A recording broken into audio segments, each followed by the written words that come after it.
Le gaming, ça existe depuis longtemps. Pour être exact, depuis les années 1950. Et au départ, les jeux, ça ressemblait à ça.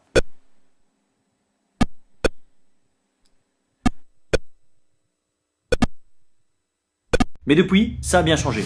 On peut tuer des gens, on peut construire des trucs, on peut construire des trucs pour tuer des gens, on peut conduire des grosses bagnoles, on peut devenir champion de football, ou on peut devenir champion de football en conduisant des grosses bagnoles. Bref, il y en a pour tous les goûts. Et ça aussi évolue au niveau de l'impact que ça a dans le monde. Il est en effet pas rare de voir des milliers de personnes se rassembler pour des événements e-sport ou des vidéos de gaming dépassant les millions de vues. Attends, donc tu me dis que des millions de gens regardent des écrans pour voir d'autres gens qui sont en train de regarder des écrans? Exact, il faut savoir que le secteur est extrêmement porteur et ça permet à beaucoup de gens de gagner de l'argent en masse. Pour te donner une idée, en 2016, le secteur pesait 96 milliards de dollars et les prévisions pour 2019 sont de 118 milliards. Le marché a littéralement explosé au cours des dernières années et les travailleurs du secteur du jeu vidéo qu'on voyait comme ça ressemblent maintenant plutôt à ça.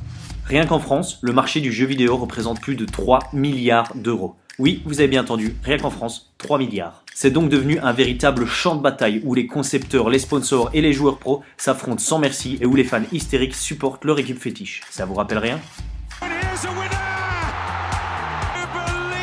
Et comme dans le foot, il y a bien plus que les joueurs qui font partie du fonctionnement du sport. Dans l'e-sport, c'est pareil. Il y a des joueurs, certes, mais il y a aussi les game designers, graphistes, les programmeurs, storyboarders, développeurs informatiques, sound designers, scénaristes, animateurs, directeurs artistiques, testeurs, modeleurs 3D, chefs de produits, journalistes. Bref, en plus d'avoir un potentiel énorme, ça crée un max d'emplois. Ça fait pas mal d'arguments. Du coup, si votre mère vous reproche encore de jouer aux jeux vidéo, répondez-lui simplement que vous vous entraînez pour votre futur métier.